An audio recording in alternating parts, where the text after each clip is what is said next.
아침에 자기의 가진 것이 준공하기까지 족할는지 먼저 앉아 그 비용을 계산하지 아니하겠느냐. 그렇지 아니하여 그 기초만 싹 본능이 이루지 못하면 오는 부자가 다 비웃어 이르되 이 사람이 공사를 시작하고 능히 이루지 못하였다 하리라. 또 어떤 임금이 다른 임금과 싸우러 갈 때에 먼저 앉아 1만 명으로서 저 2만 명을 거느리고 오는 자를 대적할 수 있을까 헤아리지 아니하겠느냐. 만일 못할 터이면 그가 아직 멀리 있을 때에 사신을 보내어 하친을 청할지니라. 이와 같이 너희 중에 누구든지 자기의 모든 소유를 버리지 아니하면 능히 내 제자가 되지 못하리라. 소금이 좋은 것이나 소금도 만일 그 맛을 잃으면 무엇으로 짜게 하리요. 땅에도 거름에도 쓸데없어 내어 버리느니라. 들을 귀 있는 자는 들을지어다 하시니라. 아멘. 할렐루야. 이런 새벽에 나오신 우리 명일의 성도님들 환영하고 축복합니다.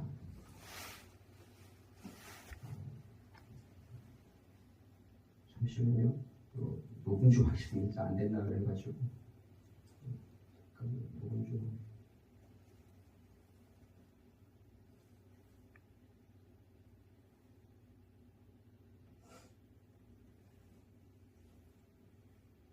네, 녹음했습니다. 지금 녹음하고 있습니다. 네. 온라인으로 참석 못하시네. 네. 오늘 본문은 누가복음 14장 24절에서 35절까지의 말씀입니다. 우리 기독교는요, 효의 종교입니다. 부모를 공경하라고 우리 10계명에도 기록이 되어 있죠.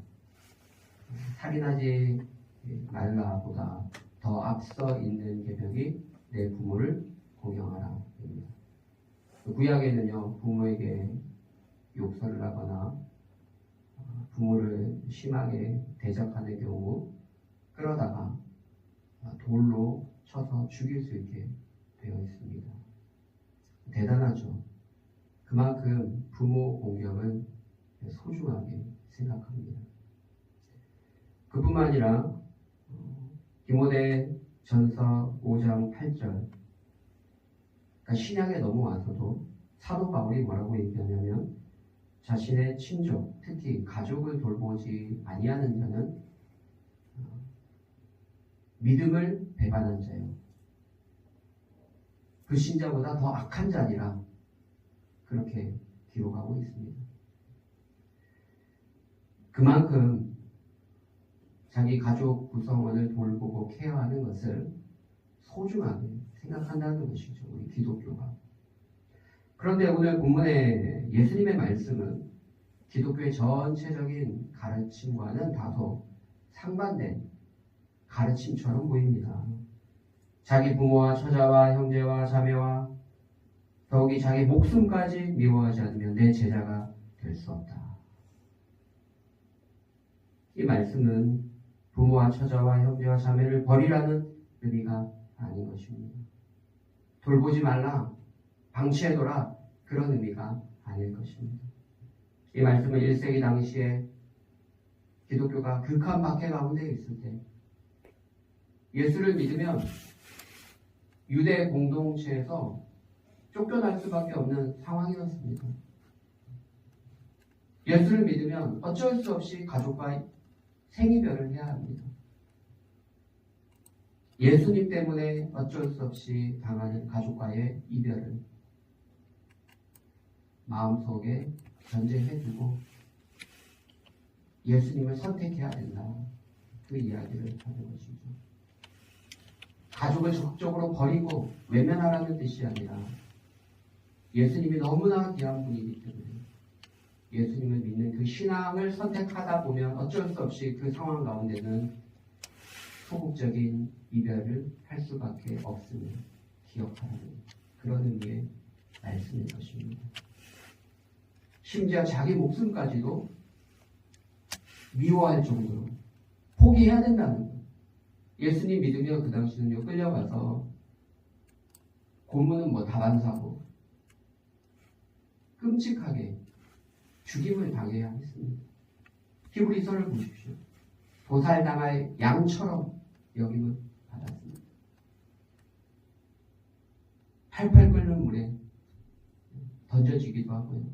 기름을 붓고 산채로 화형에 죽임당하기도 하고, 초대교회사 들어보시면 폴리가 마시죠. 화형으로 자신의 마지막 생애를 주님을 위해서 드렸습니다. 그래서 27절에 보면 누구든지 자기 십자가를 지고 나를 따르지 않는 자도 능히 내 제자가 되지 못합니다. 여러분, 십자가를 져야 합니다. 십자가가 무엇입니까? 주님을 따르기 위해서 마땅히 치러야 되는 희생, 고난, 비용을 의미하죠. 그냥 예수님 따라가면 마냥 행복하고 마냥 즐겁고 만사형통이고, 우리는 다들 그렇게 생각하고 교회에 나오는데, 현대인들은. 근데 여러분, 일세기 당시는 예수님 선택하면 그냥 그 시간 이후로 완전히 사회에서는 매장되고 엄청난 고난과 박해가 뒤따르게 됩니다. 그런 상황에서 예수를 입으로 시인하는 것은 사실은 대단히 어려운 것이죠. 마치 북한에서 성경책만 발견돼도 끌려가서 사형당하는데, 총살당하는데, 북한에서 입술로 예수 그리스도를 시인하는 게 쉬워요, 어려워요? 아니, 오는 날 예수님 믿으세요. 예수님 믿으면 예수님이 당신을 사랑하십니다. 천국 갑니다. 그렇게 사형이 전해서 우리나라 상황에서 입술로 믿어볼게요, 그렇게 하는 것과, 북한 같은 상황에서 성경만 봐도 끌려가서 총살당하는 그런 사회 속에서 자신의 입술로 예수님을 고백하는 것과 좀 다르지 않겠습니까? 물론 한국적인 상황에서도 입술로 진실하게 고백되는 분도 있지만, 그러나 그 상황은 좀 다르지 않습니까? 그래서 네가 입으로 시인하면 구원에 이른다고 한 거예요. 목숨을 걸고 시인해야 됩니까? 여러분, 자기 십자가를 지고 따르지 않는 자는 주님의 제자가 될 수가 없습니다. 주님을 믿고 따르는 길은 영적으로 행복하고 너무나 기쁘고 영광스러운 일이지만, 육체적으로는요, 고난의 길이고 힘든 길이고 박해의 길입니다. 오늘날도 마찬가지죠, 사실. 1세기만큼은 아니지만, 우선 예수님 믿으면 이렇게 새벽에 또 나오셔야 돼요. 나와서 기도하시고, 깨어 있어야 되고, 주일날 남들 다 놀러 갈 때 몇십 년 동안 단 한 번 놀러 가지 못하고 또 봉사하셔야 되고, 대단한 비용과 헌신이 요구됩니다. 불신자들은 이해할 수 없습니다. 쟤네들은 왜 저렇게 사나, 이해할 수가 없습니다. 우리가 그렇게 비용과 희생과 고난을 치르고도 주님을 따르는 이유는 주님께 영생이 있기 때문이 아니겠습니까? 그럼 우리가 신앙생활 할 때 오늘 본문에 보면 그 비용을 계산해라. 너희가 얼마나 고난을 받고 희생을 해야 될지 그거 감수하지 않고 미리 생각하지 않으면 나중에 중도 하차한다. 그렇게 말씀합니다. 그래서 비유를 말씀하시죠. 누가 망대를 세우고자 할지인데 준공하기까지 그 비용이 얼마나 들지 계산하지 않겠느냐? 설계비부터 재료비, 인건비 다 계산해서 이거 한 5억 들겠다. 내 수중에 한 2억 있는데 이거 어떡하지? 대출 3억 받아서 하자. 계산을 할 거 아니에요. 그래서 가용하면 하는 거예요. 근데 수중에 돈도 없는데 지금 어떡합니까? 그러면 기초만 쌓고 결국은 지우지 못하고 비웃음만 사게 된다라는 것이죠. 이 비유를 하시는 이유가 무엇입니까? 예수님을 따를 때도 먼저 비용 계산을 하라는 거예요. 그냥 마냥 예수님 믿으면 좋다는 게 아니에요. 너희가 육적으로 치러야 될 희생, 고난, 박해가 있음을 기억하고 모든 것을 들여서라도 주님을 따르겠다는 그런 결단이 있어야 된다. 그거 없으면 못 따라간다. 그거 말씀하시는 거죠. 31절의 비유도 마찬가지입니다. 어떤 임금이 싸우러 나가는데 적국은 2만 명, 아군은 10,000명. 뭐 화력이 좋다든지 그들과 비교해서 엄청난 최첨단 무기를 갖고 있다든지 그래서 싸워서 이길 수 있다 생각하면 싸우는 것이고, 근데 무기 체계도 비슷하고 근데 인원은 2배고 아무리 생각해도 이기지 못하겠다 생각이 들면 어떻게 해야 합니까? 사신을 보내서 화친을 도모하라는 거예요.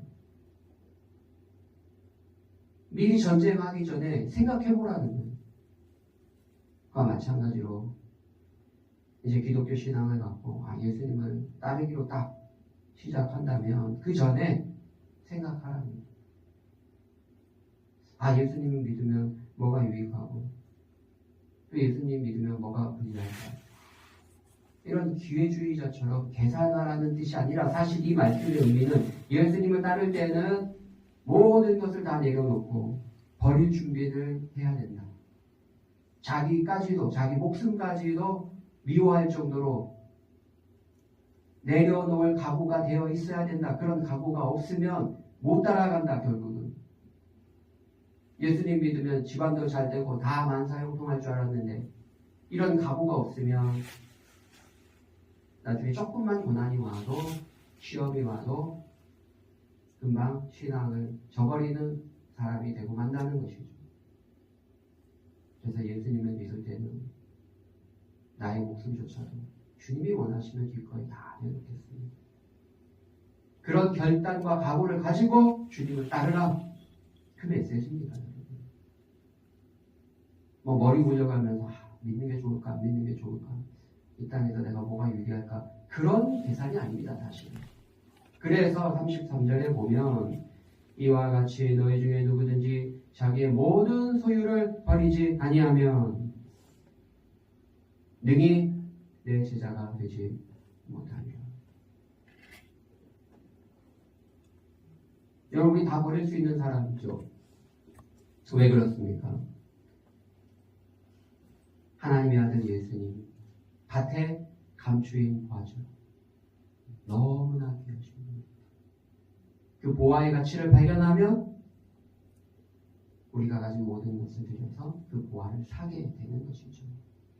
근데 예수님의 가치를 모르면 그냥 4대 서기 중에 한 명, 그냥 삶에 도움이 되는 사람, 그 정도면 헌신 못하죠.